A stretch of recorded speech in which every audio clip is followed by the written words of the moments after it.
So today I want to introduce my guest, Valda Harris from Calgary, Alberta. And I just want to say a little bit about Valda.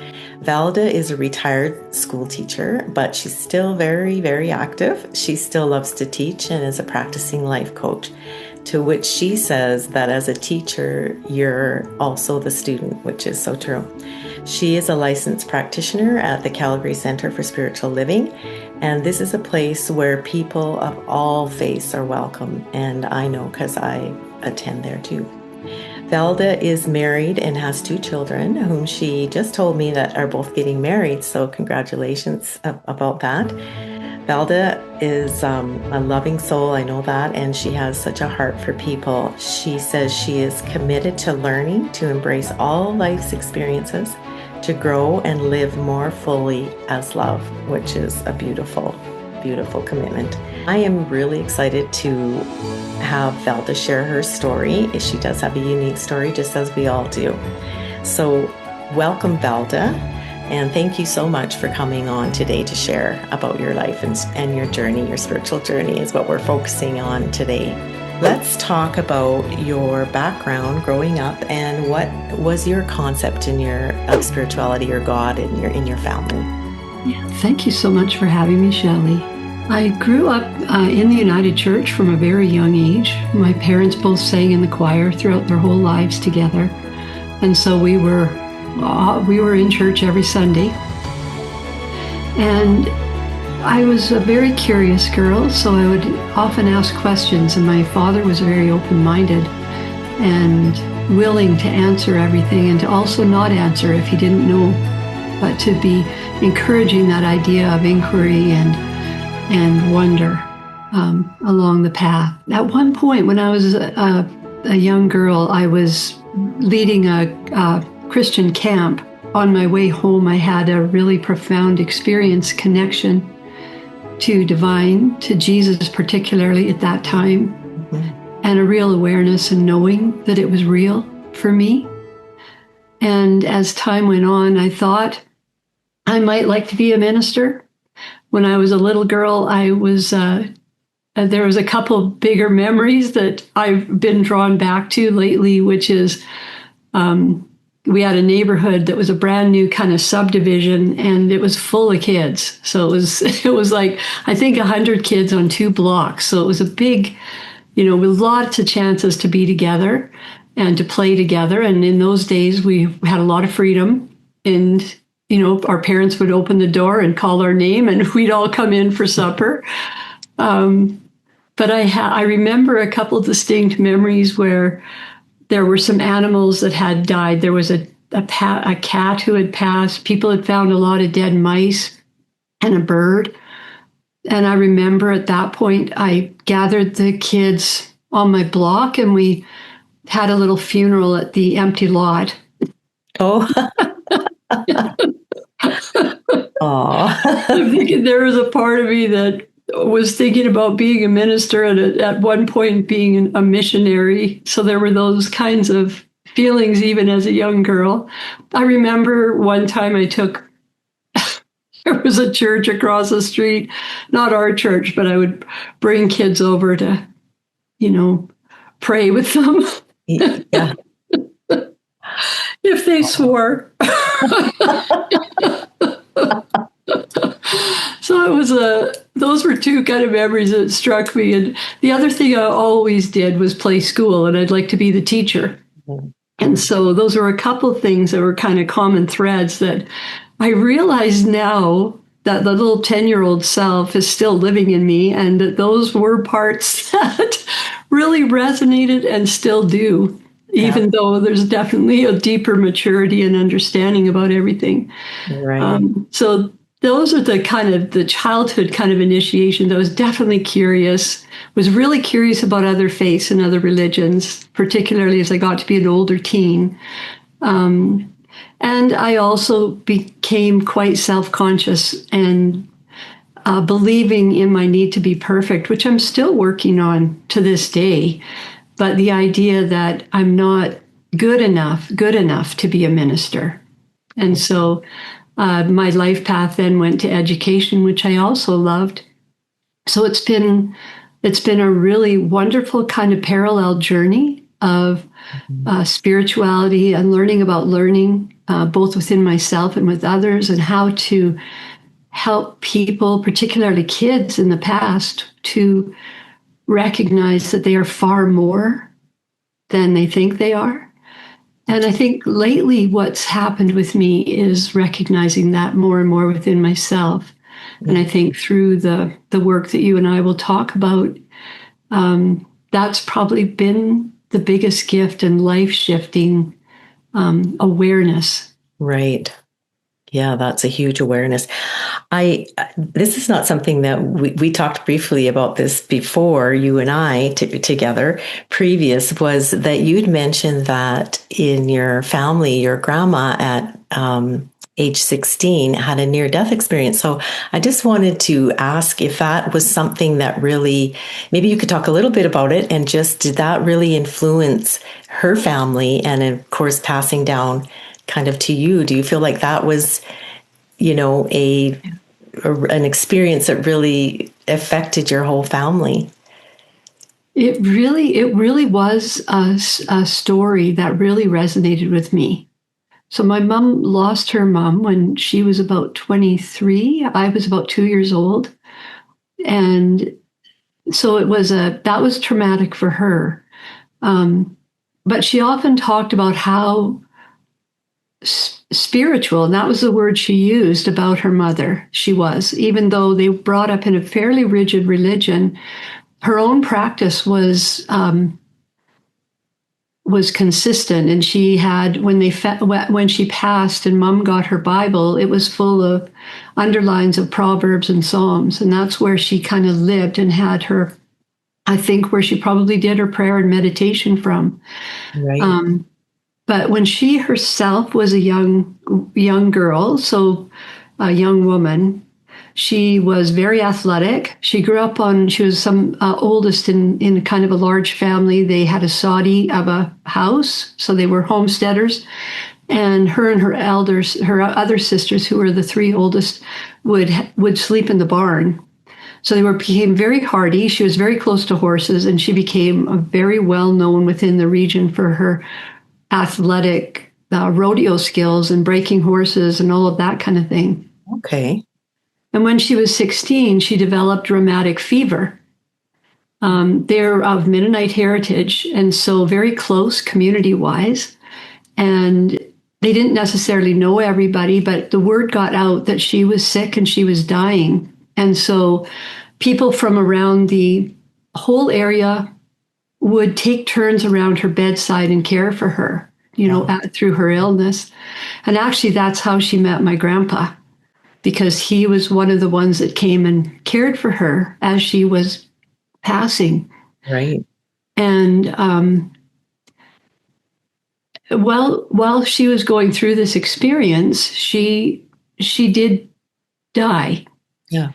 And she remembers this very beautiful, peaceful, loving, light-filled experience, and meeting a couple of her siblings that had passed before her as young children, kind of beckoning her there. And she tried to describe this experience later to artists. I guess her mom placed a cold rag on her forehead, and she was invited to come back. Okay. And she came back, and she never, ever, ever feared death after that. Right. And her life at that point was a complete shift, because now the fever had left her with a heart condition that she carried with her for the rest of her life. She passed at 58. Okay. And she had 5 children, but she was a much beloved member of the community, but just filled with a kind of peace, but also a great sense of humor. But she loved in the moment, and did what she could in a moment. So, but the piece that really struck me was that she never feared death. Because I remember when Mom told me that story, I thought, wow, how could that even be a thing? But yeah. Yeah, I know that just what you're saying about not fearing death and just the beauty that you see on the other side. Because I know I personally watch a lot of near death experiences, and I think you do as well. And they are not like what most people say, well, why would you want to watch that and think it's kind of eerie? I find that the stories are so beautiful that what you're saying about the love and meeting loved ones on the other side, just like she did, right? And then not fearing death anymore. Like, pretty much across the board, I'd say that the ones that I listen to say they don't fear death anymore, after they've died and come back. And Yeah. just all they feel is that love. And they usually do come back with that love. Like they want to love others. They want that, to show that. And they don't really care as much about worldly things or finances, or a lot of the things that they cared before is not at the forefront anymore. And so it's interesting that you have that in your heritage. And I think that's so beautiful, because I only know one other person that I am familiar with that had a very short near death experience, just like your grandma. And how beautiful they are, and what a comfort it is to them. So I always encourage people to watch them, because there's lots of them on YouTube, and they're not scary. They're actually beautiful stories, and they encourage us not just about the afterlife, but now. What is important now? That's what I find so fascinating, is it teaches us so much. And I believe that's why people have them, to teach us. Yes, how then shall we live? Yeah. So that's beautiful that you have That that kind of awareness. Yeah. I balance. never knew her. I maybe have a vague recollection because I was so young when she passed, but definitely that is something that has lived within me, and on some level inspired, I think, some of the exploration that I've continued on with, and probably will Yeah, throughout this lifetime and the next. And it certainly would have, right? Just Yeah. her even trying to get someone to draw what she saw, right? You can Yeah. just tell that it was such a real thing to her. Yeah. So, and like sometimes people say, oh, it was just maybe you were delusional, or you had this, weird experience because you died. But they always say it was more real than being here. Yeah. The experience they had was more real. That's a lot of people say that than what living down here on earth. So that's always interesting to me, that how vivid the memories are and how real it was to them. So yeah. So thanks for sharing that. You're welcome. Yeah. That makes me think about just the spiritual journey in itself, and how real those memories are.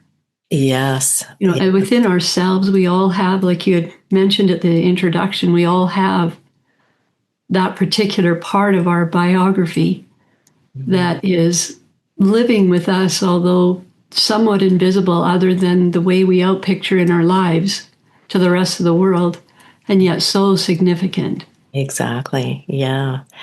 Yeah. So you want to continue with your story, just so that it's interesting how you wanted to be like that, kind of had that teacher leader in you, right? And then how that's played out in your life, although maybe not the way you thought, because you maybe wanted to be that minister, but look at where it's taking you, and now you are a teacher and helping, right? And you love to express yourself through teaching.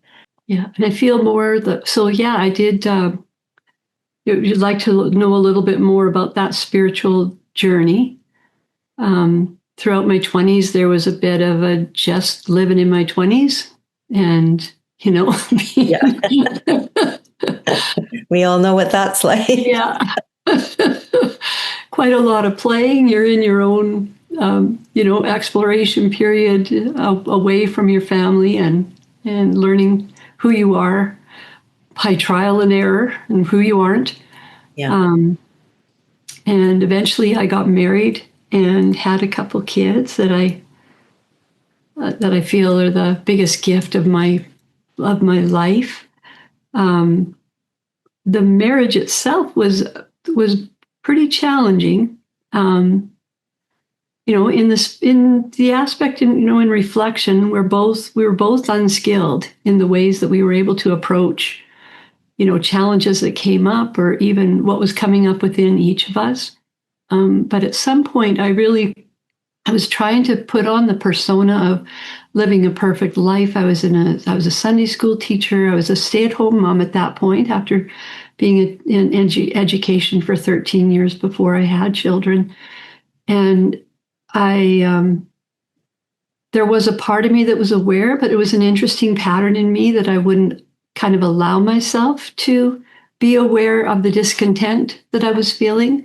Right. I would just keep trying to push through and make it better and try to twist myself into a way to being enough in my own. It definitely is my own. It's all our own stuff. It's never the other person.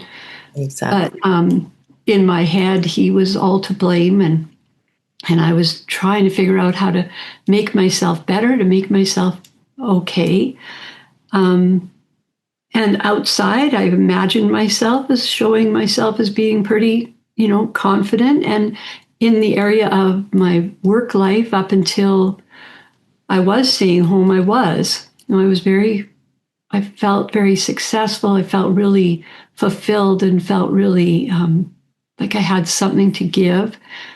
So it was different than that old idea that I've heard often, which is if you're one way in one part of your life and then that's how you are everywhere. I felt like I was living a couple different lives, different Right. ways of being. It wasn't really, yeah. We put on the masks, right? Yeah. And So there facades was, kind of to hide what's really going on sometimes. yeah. So I had continued being, through the church as I had grown up and participating avidly in that and bringing my kids into it at that point. At that point, also recognizing my husband at the time was an atheist. And so we were definitely on two different belief systems at that point. Yeah.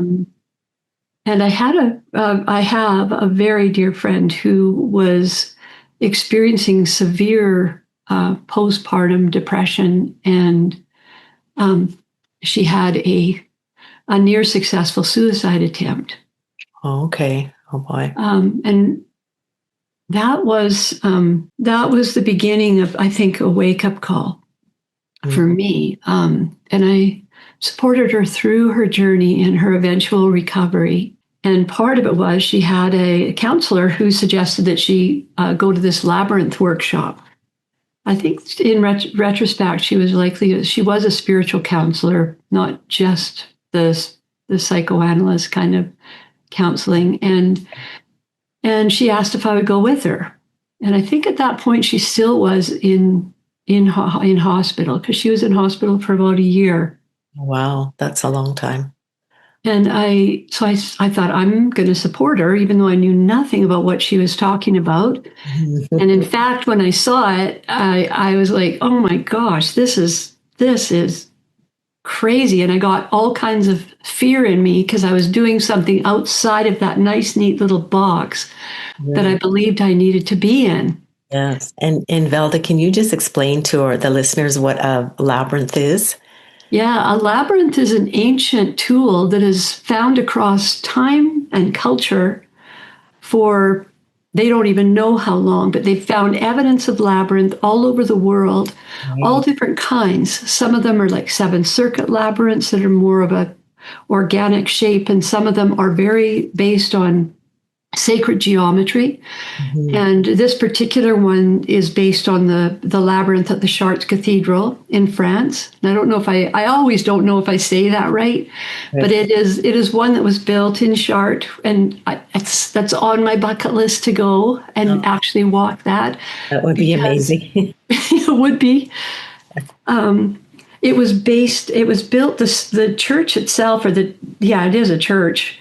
A big Catholic church was built on top of what had been for millennia a place of healing, a pilgrimage place for people who were in the goddess worship, in ancient times. Right. And that they would come to the spring that is nearby, and that was where they would find healing. And so this church was built there, and the labyrinth was built within the church. And this particular labyrinth is a 13-circuit labyrinth, I believe, and it twists around. It kind of looks like intestines.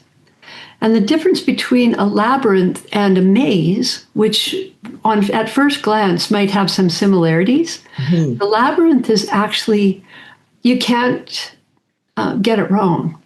Right. Right. A maze, I can take a path and get stuck. Yes. And I have to try another path and get stuck, which is another good metaphor for life. Right. The labyrinth itself is one that you go through an entrance and you follow the path that's given. You don't have to think about it. It's a path that's there. It's already there for you. And as you follow the path, despite the fact of it looking very complex, and there's parts of me I noticed, especially in those first walks, is am I ever going to get out of here? Like, to be able to trust it, that it is going to lead you eventually to the time, right? Yes. Yeah. To the center. And then it's not like the center is the be all end all either. The journey, like everything about it, is this beautiful metaphor for life, especially a spiritually guided life. Yes. You know that you are divinely held, guarded, supplied in everything that you need at all times. And so there's a safe container to journey on the path of life, knowing that you are okay no matter what. That's beautiful. But the first time I did it, Yeah, that was different. You know, like, now. Okay, it was in a gymnasium in a United Church in Red Deer. And the facilitator was very great, and she led us through with a kind, loving voice and all the rest of it. I literally walked that thing with my arms crossed, thinking, this is just a fake. What is this that I'm in, right? Yeah. How's this supposed to be spiritual? And then at the back of my head was a little fear, is like, oh, is this okay, from all the rule system that I'd built up? Yes. Like, because it felt so out of line with that kind of straight, kind unfamiliar territory, right? And yes, we often go into fear. Yeah, exactly. So that's how I did it. And I'd watched people who obviously had done it before, or maybe not, they hadn't. Maybe they just went in with the open heart. And I could see peace on their faces. I could see some smiling. I could see some crying. I could see some dancing it. And I was like, oh, they're just faking it. You're right. You weren't buying into it at that point. No, I was like, that's not a thing. And then the next day we had more workshop time, and we learned more about the history of the labyrinth and how it's been used as a spiritual tool for all these years. Like, the actual one in Shards was built because the Crusades had begun, and there was all that murder and mayhem and warring between Northern Europe and people being able to do the pilgrimage to Jerusalem. Right. And so they wanted to create a pilgrimage that was within people's ability to actually go and do it. Okay, that's interesting. Yeah. And when they did build it, they built it where once a year at summer solstice, there's this one window where it lights right into it shines right into the center of the labyrinth. It's pretty phenomenal. That's phenomenal. But you were on one that was indoors on a tarp, right? Was that? Yeah. And then now I have an indoor tarp labyrinth of my own. Yes, exactly. Yeah. Just to explain, because there's a lot of them are outside, built in, in nature, but some are inside, and it can just be painted on a tarp, right? Yeah, and you can find them if you're in Calgary area. There's lots around Calgary that are outside. True. Yes. You can seek them out and just participate, just having a little walk and a little still time to listen in. And that's what I find. It's like a walking meditation. So the second time we walked it, the facilitator was so skilled, and she led us through international dances of peace, which again was something I never heard of.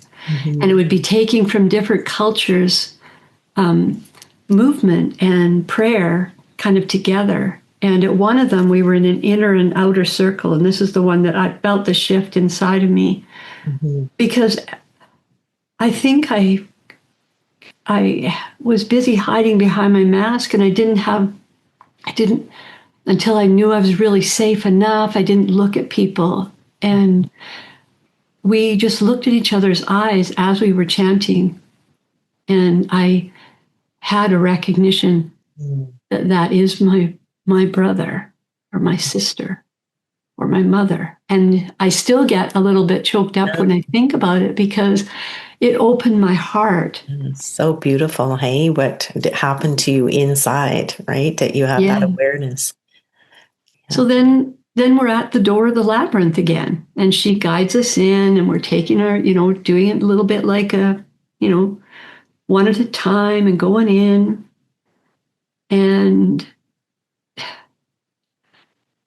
she said, if you don't know what to ask for or what you're seeking, just say thank you, and that'll be enough. So that's what I did.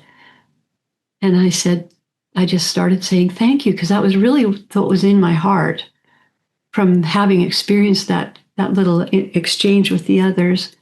And as I stepped in, I found my heart getting more and more full and more full until I got to one point on the labyrinth.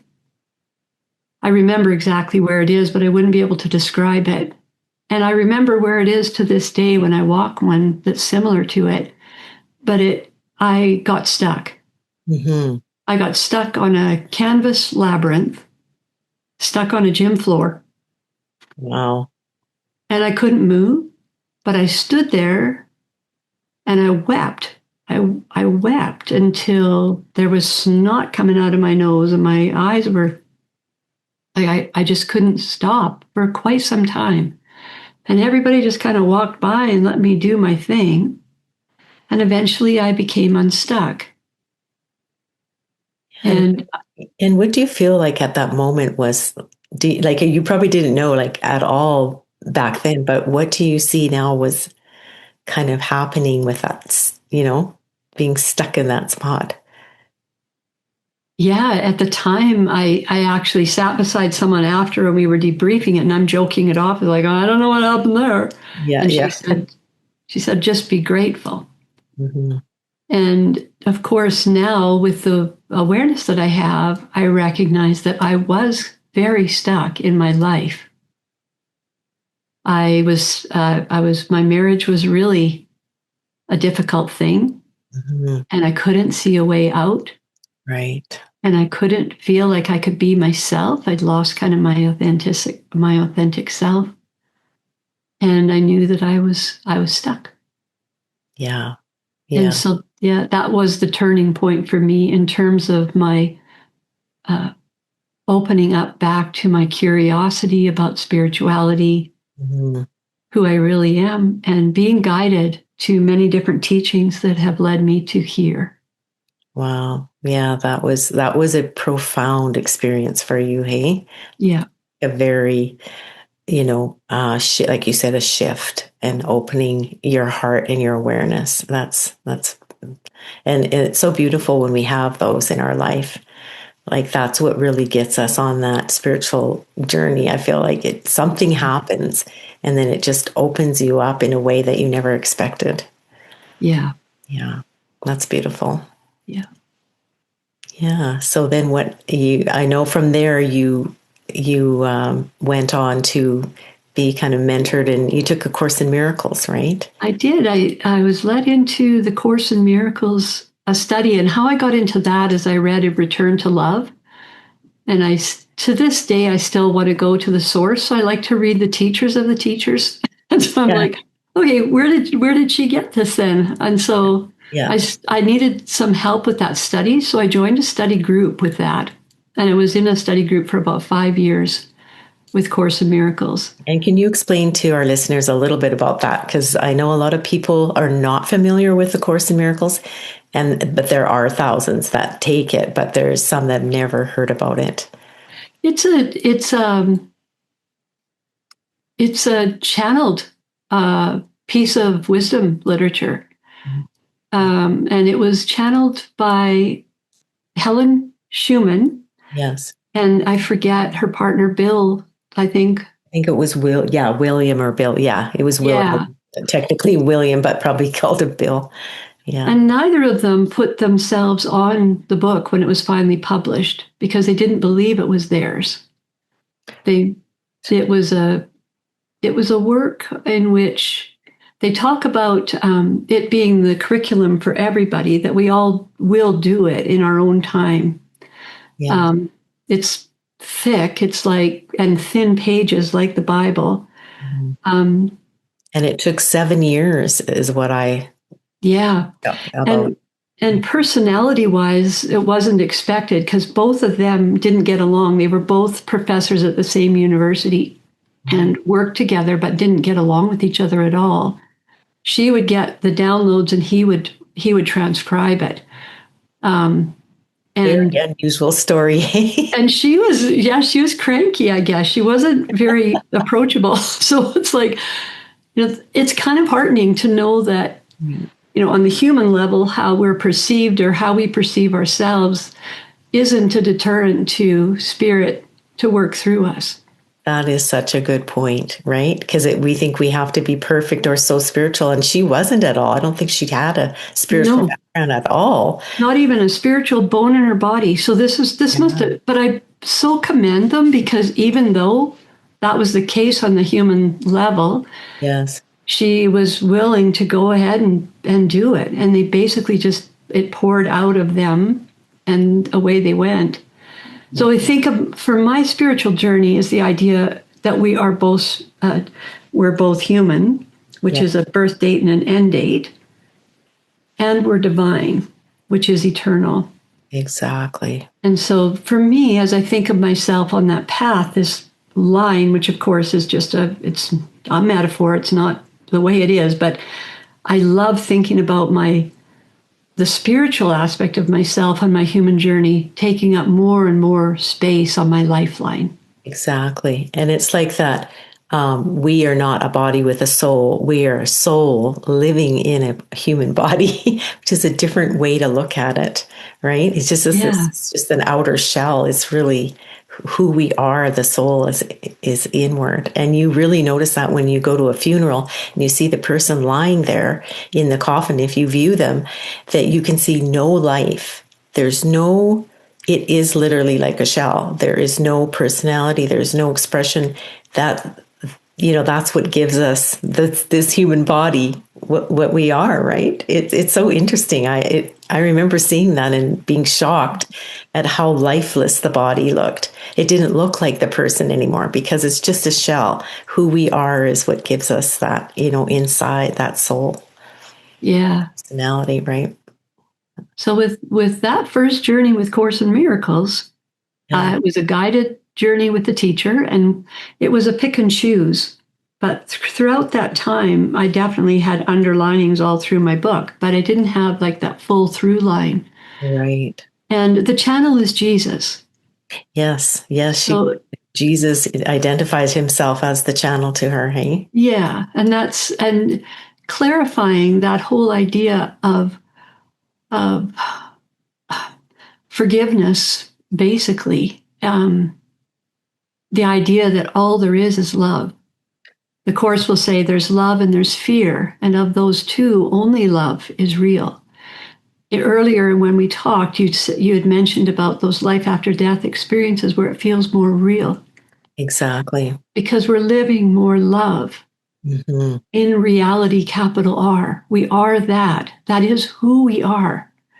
On the human journey, we separate ourselves. And so the Course in Miracles, through a series of both exercises and repetitive ideas, will come to that idea over and over again. Yes. And when I read it that first time, I got a few big takeaways that I still use. Whereas, when I start to get myself wrapped up in a human drama of my own creation, or somebody's acting in a way that I don't want them to, and I get all, defensive inside of myself. It's like, show me another way to see this. So it's the idea of creating that perception. We create our own perceptions. In an infinite universe. There are infinite ways that this could, the meaning that I'm giving it could actually be. Yes. And within that, I can shift my perception, because when I ask that divine side of myself that question, it's going to show me Yeah. another way to see it. The other one is, I will often say, and I know this doesn't align completely with science of mind, Mhm. but which is which is the later part of the journey. But it's, Right. Yeah. I still will say, heal my mind. Right. Yeah. Because when I get in that confusion and turmoil and fear and doubt and all the stuff that's part of the journey, heal that. Yes.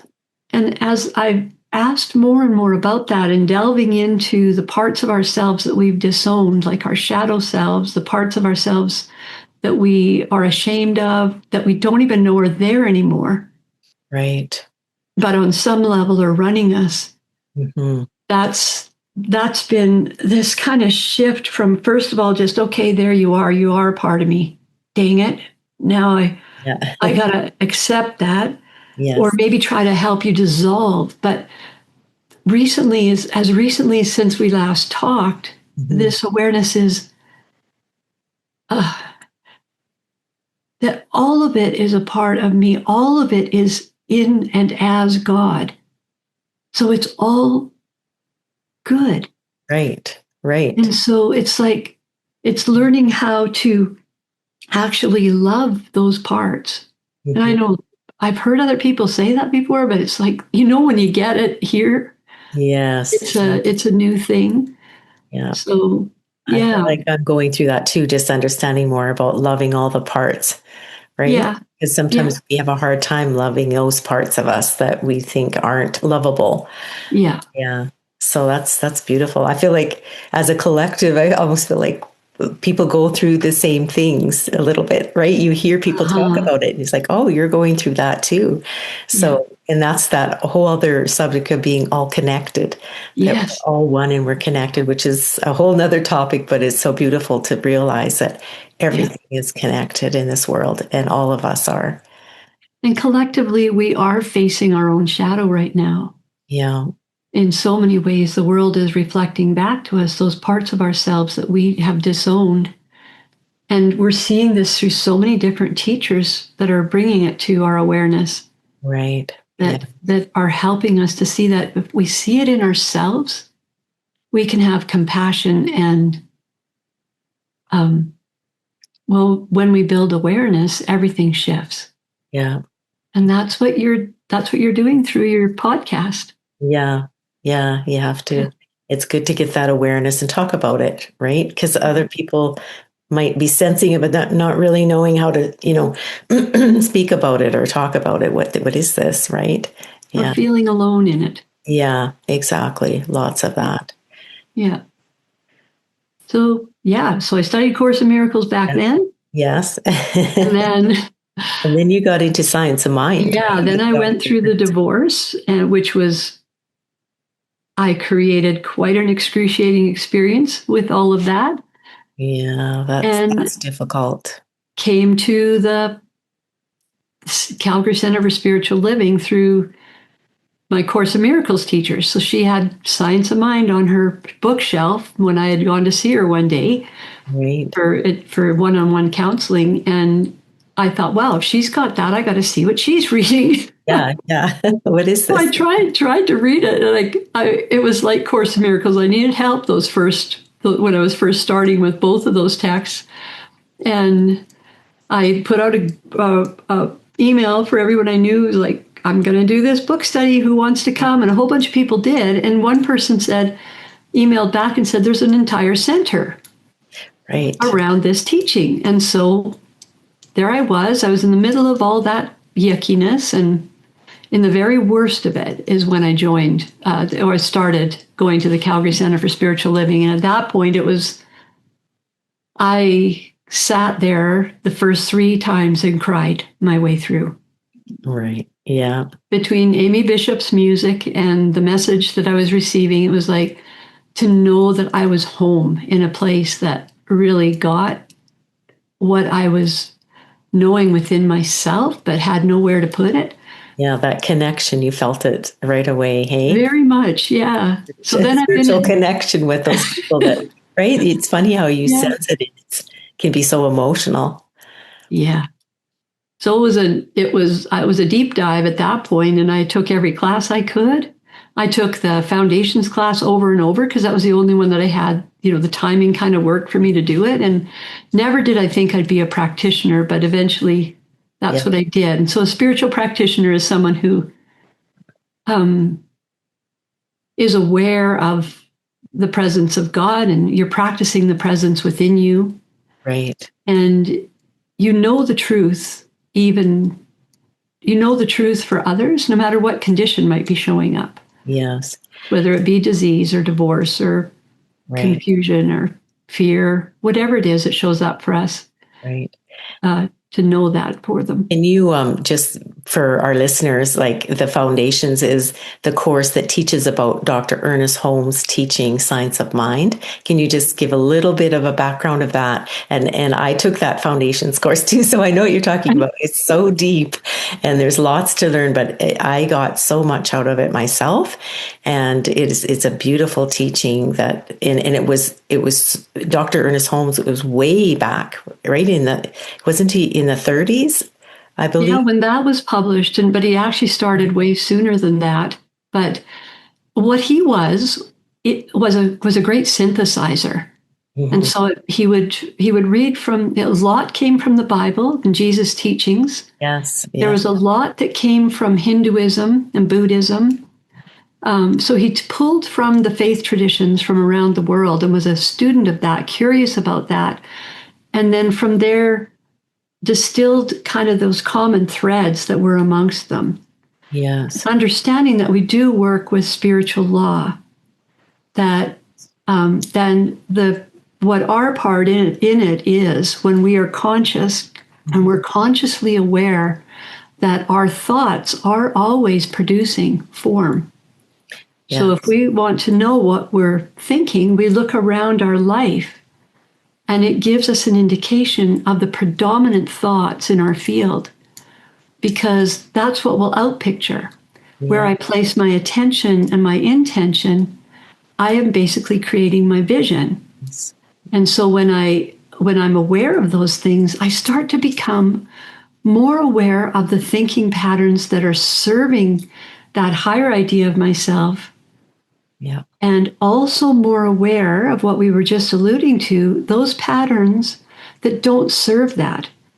So if exactly, I've named and claimed to be, my deepest wish in my life, my deepest dream is to become that evermore of my spiritual nature while I'm here. right. As me, as Valda, as I could, I'm the only one that can do that as Valda. Just Yes, as every person here, yeah, it's uniquely your business to be you. right. And Yes, the more of you, capital Y, like that big you self, yeah, big self. And so with the study of science of mind, it is a beautiful integration of all of those ideas mhm, distilled into those spiritual laws, which mean that, like gravity, it works every time. exactly. It's not a fickle thing. We've always had the law of electricity. We've Yeah, always had electricity that is around us and it's permeates our entire atmosphere. And we didn't learn how to use it specifically to turn on the light bulb until relatively recently in history. exactly. And yet that allness of it has always been there. Right, And so right. this is what we are right now, is through this conscious work. And it's not, I keep going here because it is here.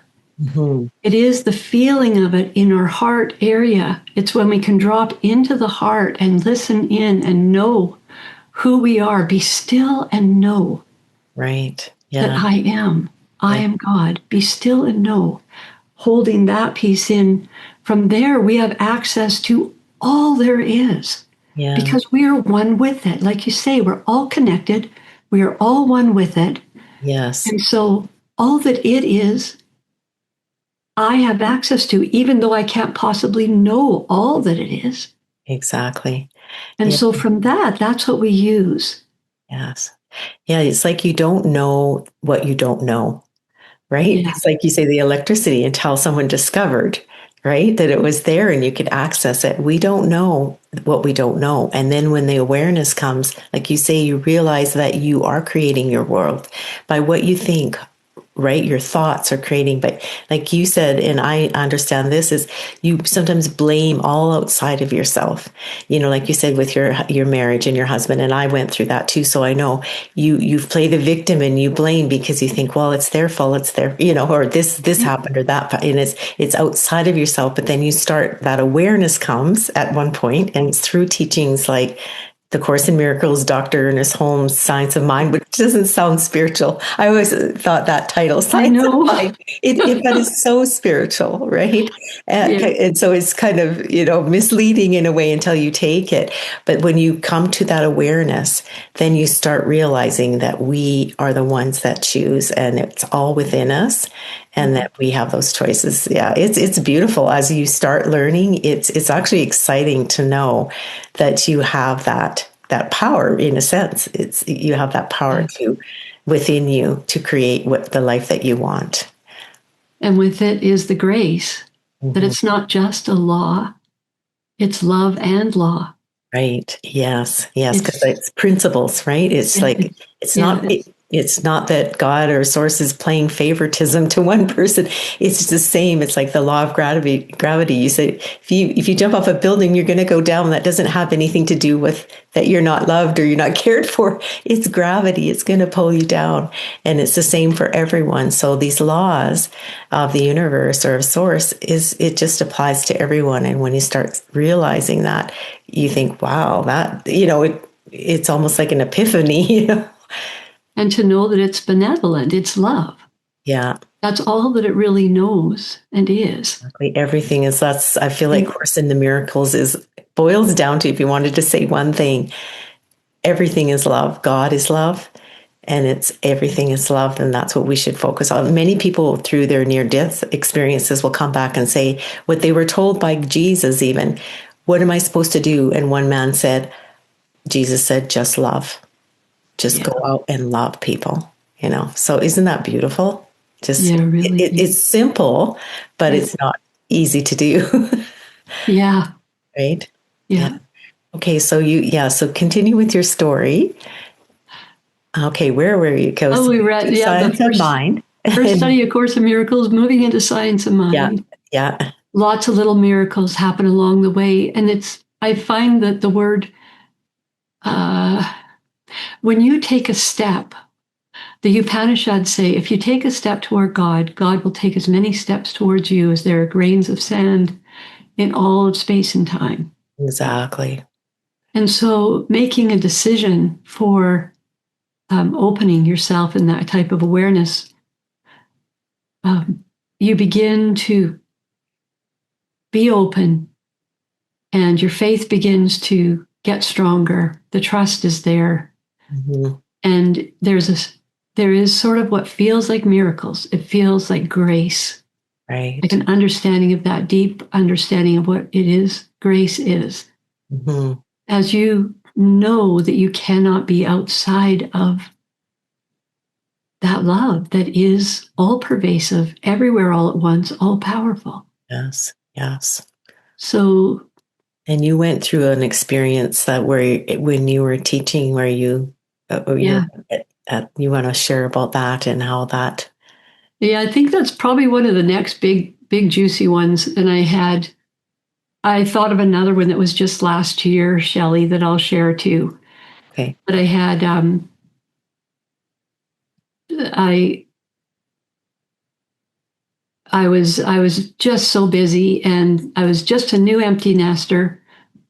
Our family dog had died, and my parents were now really struggling with my dad going into long-term care Okay. and with dementia, and trying to support them.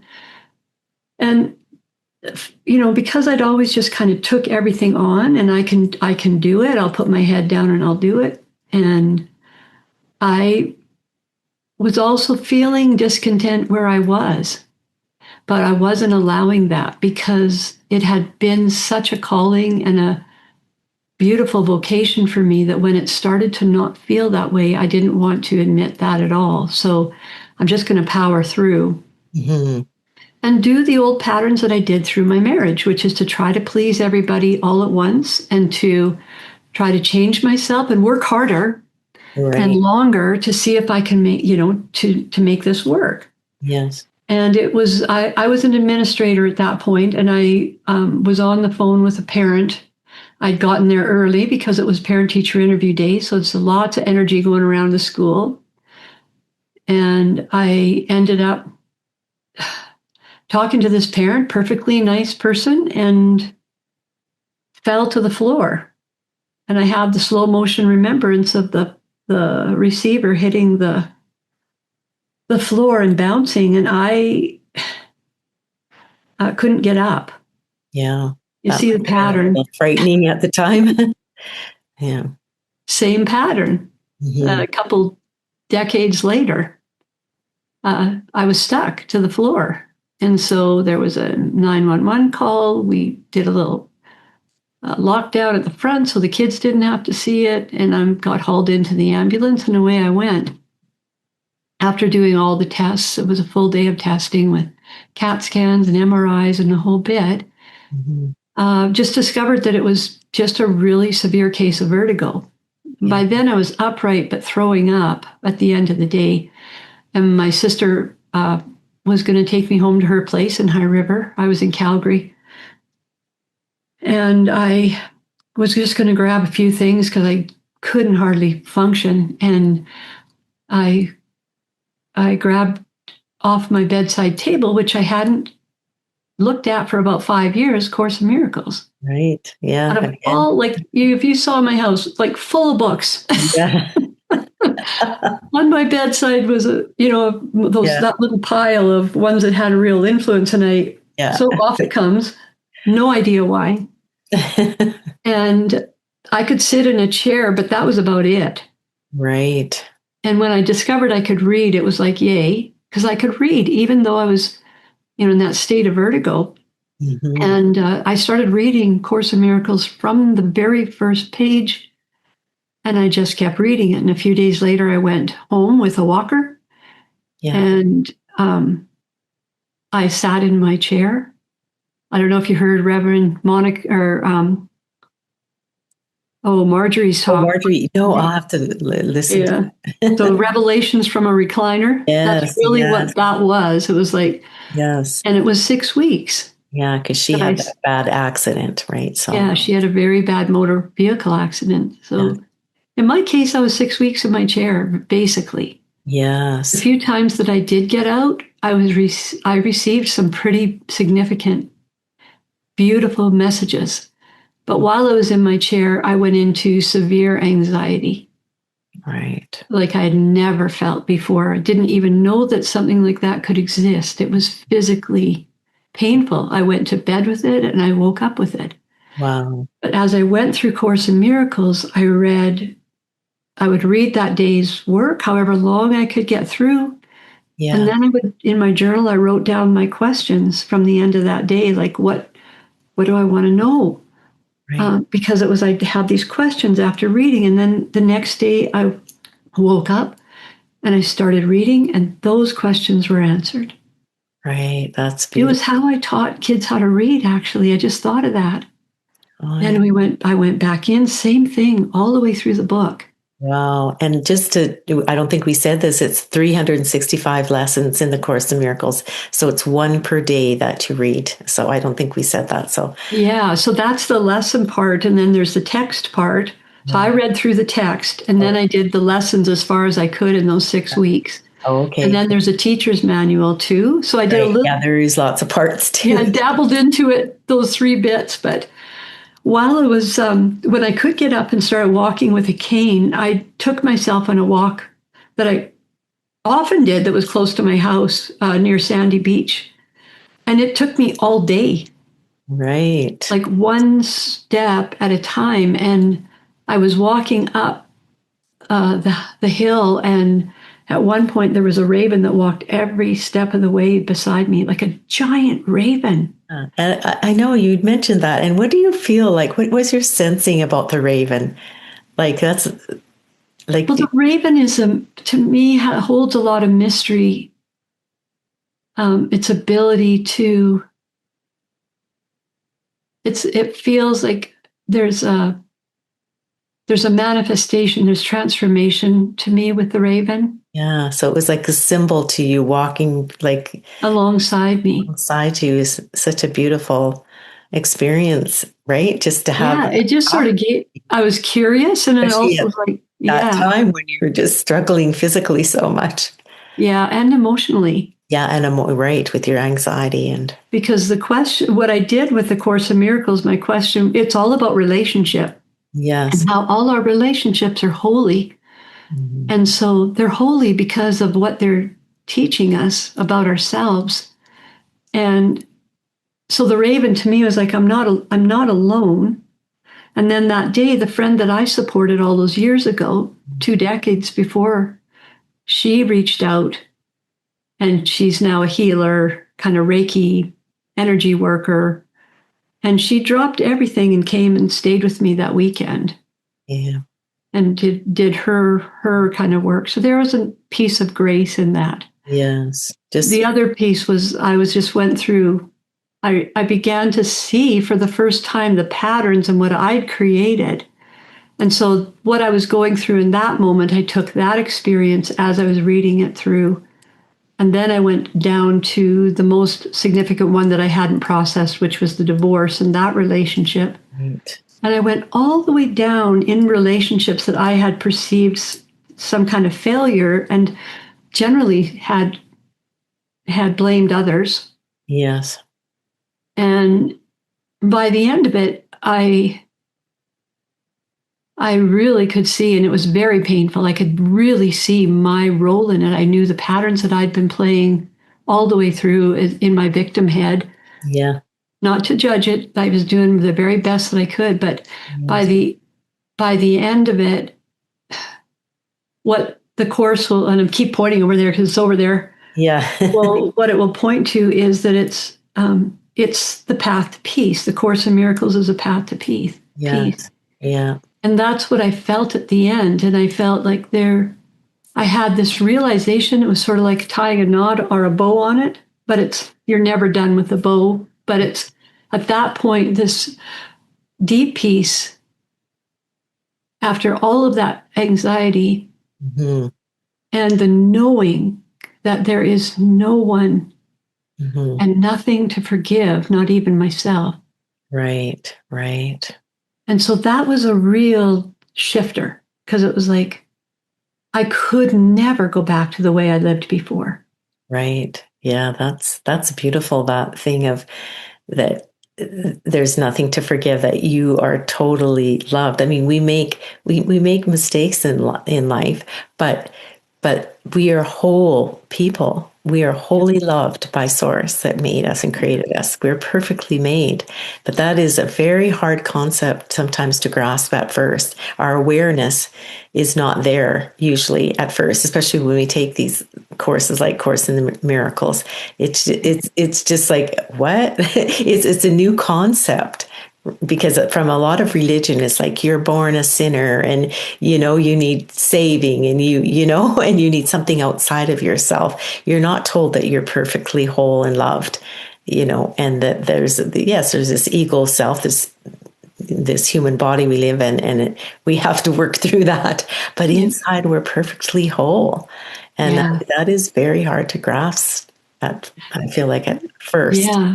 And it's because we try to grasp everything here, Yeah. where the answers are here. Yeah, exactly. Within, right in our Yeah, in hearts. our heart. Yeah. And it's it's our feeling that manifests. It's not the thinking can create a feeling, but it's the feeling that actually creates. It's the Right. vibration that's creating because we're all energy.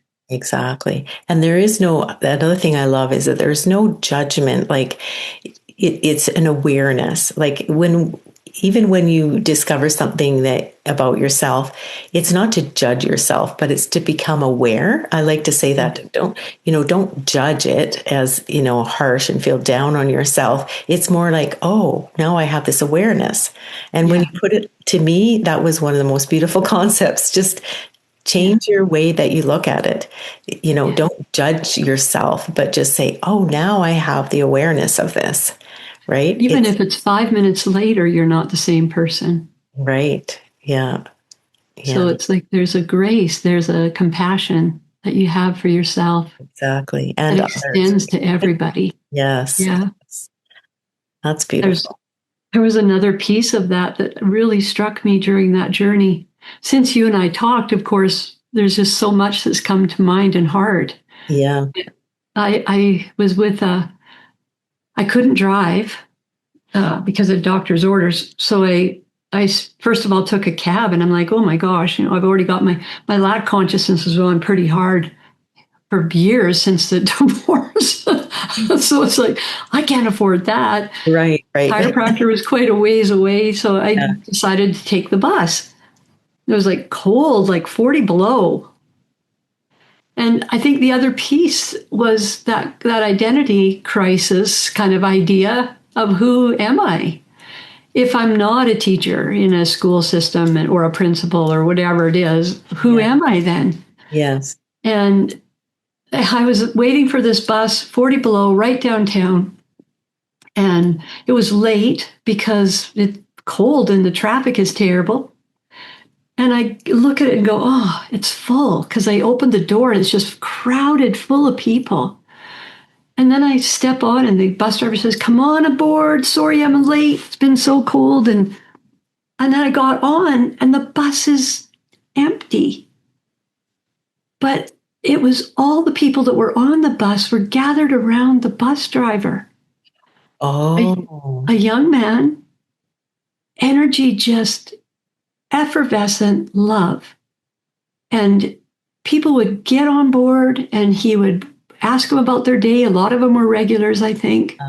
oh, wow. And I had this beautiful aha. Hmm.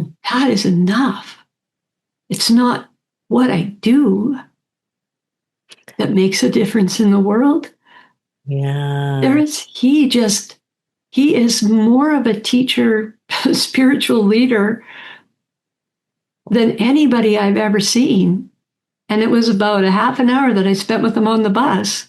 Oh, isn't that beautiful? Just that it's there, that vibration of love just emanates right out of them, and you can Yeah. just feel it, right? And I'm Yeah. sure that's why he had so many people attracted to him. Yeah. Yeah, that you're right. It's not, what you do, it's who you are. Yeah. Yeah. So those were big awarenesses with Course Wow. in Miracles That's at a that beautiful point. story too. And look at how it was brought to you in that situation that you could see it. It's grace. So beautiful. Yeah. Like here's what you need to know. I'll Hmm. show you. Yeah. When you have those genuine questions and Yeah. curiosity and willingness, Yes. like there was a decision on my part on that journey to go in, Right. not to numb it, You're right. not to drug it, Hmm. not to eat its way like Yeah. down, not to squish it anywhere. It's like, okay, none of those things have worked. Yeah. I'm going in. Yeah. And that's where what you talked about earlier, this is where that shadow work comes in, where we look at the parts of ourselves. Yeah. So, yeah, so that was a biggie. That was almost 10 years ago now. Wow. Yeah. Yeah. And then I continued on and did the practitioner studies. And then the next thing was, oh, I got to shiver when I'm telling you this because I retired. Yeah. I retired once and then I took a job on with the school for another year. And I Okay. realized, okay, I get it. I'm supposed to retire, but how am I going to make a living? How am I Yeah. going to eat food, pay Yeah. the rent? Yeah. Yeah. But But it was sort of a surrender into knowing, okay, I'm getting the message that this is really what I'm supposed to do. Yeah. And I got reintroduced to Mary Morrissey at that time. I took a month of spending the time on the ocean at my friend's place while they were on a holiday, and up she pops in my inbox, and I took a little mini course from there, and I ended up going to her virtual or live experience in Dallas, and I got super excited. I could be a life coach. I could Right. be a spiritually oriented, spiritual lensed life coach. Yes. But it was all about, like, when I reflect on it, that very first time I went, it was all about answering that prayer of, okay, how am I supposed to make a living? Right. And when they named how much it was going to cost to invest in it, it was like a balloon popped. And I realized that all that excitement, this is in retrospect, that excitement that I had was all nervous system.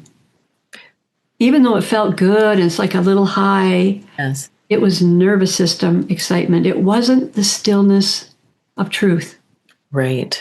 It wasn't peace. So for that whole year, I continued to do my work in practitioner studies and did my work through a much smaller program that Mary Morrissey offered. Right. Kept doing I point to my chair, my little prayer chair, doing my spiritual inside work. Yeah. And then it was time for them to do another Dream Builder Live. And this time it was virtual because now we're in COVID. And I just thought, I'm just going to listen. And when they made the pitch, everything in me was still and clear love and peace. And I thought, okay, I'm not signing up yet. I'm going to see if it's still here tomorrow. Right. Right. And it was. No. And I signed up. Yeah. And that I didn't know why. I didn't know whether it was the coaching. As I look back at my pieces, there's so much of my life and how it's unfolded. I met and married the love of my life. Yes. Yeah, that's beautiful. That's a whole nother thing. Hey, you were led Yeah. someone that was that partner for you. And my son became really, really ill last year. Okay. And the principles, I applied everything I knew with the faith of a mustard seed. You can move mountains. So I used every tool that I had, even though my whole body, everything as a mother was on that crumble.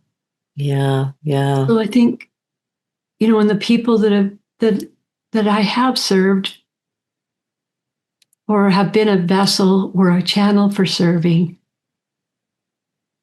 and see the shifts and changes. So all of that is part of the why. Yes. Not the okay, this is going to make me financially secure, which is where my head was thinking it. Right. Yeah. Is like what has unfolded as a result of this decision. Like I couldn't put a price tag on those things. Right. And my son as well now. That's amazing. So that's been the next kind of step, because I also had, when we do create a vision, when we do say yes to something that's here, but it's like you said earlier with the labyrinth, it's completely unknown. Yes. At the same time comes all the fears and doubts and worries.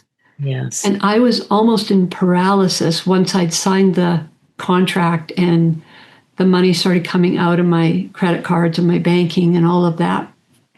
And I started to really hear the voices in my head of you're no good at money, you're no good at business, and who do you think you are? And you're all those terrible voices that will come in. Yeah. And I had gone for a walk. No, I had gone to get groceries during COVID, and it was blizzarding. There's a theme there too, I'm hearing, but it was just like what was happening inside of me was going on outside. Yeah. My head was down.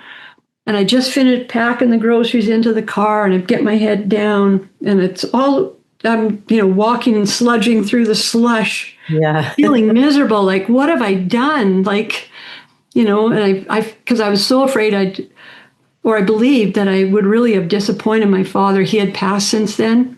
Yeah. And I'd been seeing him. He would show himself up in little dimes. I got one last night, so he's Oh, here for that's beautiful. Thanksgiving. I love those kind of things. Yes, they do. Anyway, They give us little things, right? Like, yeah. So I'm trudging along in the slush and the snow, and I go to the dollar store to pick up something else, and I pass this liquor store on the way by, and I get out of the dollar store with whether I got anything or not, I don't know, but I'm bundled up and looking down and past those same steps I just walked by not too long ago, teetering on a clump of slush, a dirty piece of slush, was a shiny dime. oh, So this affirmation that, and everything, all those fears, all those doubts, hmm, everything disappeared. And I just put my heart into doing the work. yeah, that's beautiful. Sometimes we just need those little encouragement, right? And our Yeah. loved ones from the other side are trying to Yeah. show us these, they give us those little signs and symbols, right? That Yeah. we know that they're helping us and watching. We have so many helpers. I think that's something people don't realize. Your loved ones from the other side, the angels, the guides from the other side. And that's a whole nother topic to get Yeah. into, but we have so many helpers if we just realized it, Yeah. and our awareness was there, right? Because it's like another thing where you're not aware, but if we let our awareness be that we are taken care of and we are guided and we are helped, it's Yeah. such a beautiful awareness. And I know I have to always remind myself of that. Yeah. So that's it. That's Beautiful. that brings us pretty much to here. Yeah, so you can have that peace then in your heart, right? That's my yes now. Yeah, It's only if it's from there yeah, that I know it's a yes. yeah, yeah. If it's me getting all excited, which I have done in many times in my past, which also feels great, but Right. it's not coming from that pure Yeah. spot. That peaceful, right? That Yeah. kind of peaceful knowing inside. Yeah. Because we can get all excited, like you say, but we need to have that, that knowingness inside and that peace. Yeah. That's beautiful, Valda. I love your story. And I just wanted you to, just talk about because what I'd like to do is put your link below because, for your coaching business. So what is it called? Oh, thank you. It's called Eternal Effect, Okay. which is the idea that was just what I shared. The idea that, as I tap into the eternal side of my nature and allow that to be outpictured as my life more and more, the effect is eternal.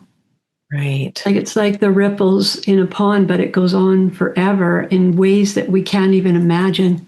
Like a simple act of kindness. Right. That's beautiful. Is an eternal effect. Yes. Yeah. So yeah, I'll leave that, we'll have a link that we can put below for the listeners. If anybody would like to look up Valda and to give her a call, she'd love to work. I know you have such a beautiful story and a beautiful heart for people. So I know that you would be a lovely, lovely coach and mentor to people. So I will put that link below. You are such a loving soul. So I just see you shining so much. So I really appreciate you coming on and sharing. And I hope that this can help people who will listen to your story, because we're all go through different things and we're all at different places on our journey. But as you went through, so we all can. We can get through those little times where we're sort of self-doubting and not knowing who we are, not remembering who we are, and not knowing that we're part of everything and we're part of source. It's just a beautiful truth, but we need to open up ourselves to that awareness, and then our life can change in ways that we could never imagine. No, never imagine. And this is the truth for everyone. Yeah, absolutely. Yeah. So that's what I was going to say. Is there any kind of parting words you'd like to share for somebody on their journey, Valda? Just what you'd like to encourage them? I encourage you to stay open to the questions that your heart is bringing you. Yes. And to know that everything that you need is right here, right now, right where you are. Beautiful. Beautiful. Yeah, absolutely. Yeah. Well, thank you so much, Valda. I've really enjoyed our talk today and hearing your story. It's a beautiful story. So, and I just really appreciate you coming on today and sharing with our audience. So, yeah. So, thank you for having me. okay. Thank you. I hope you've enjoyed listening to our guest's story of their spiritual journey today. If somehow it's helped you or resonated with you, please do leave a comment below. Maybe you're going through your own time and spiritual journey, so maybe it's helped you in some way. Also, please like and subscribe to this channel so you'll be sure to get more and hear more of these spiritual journeys. Thank you very much for being with us today.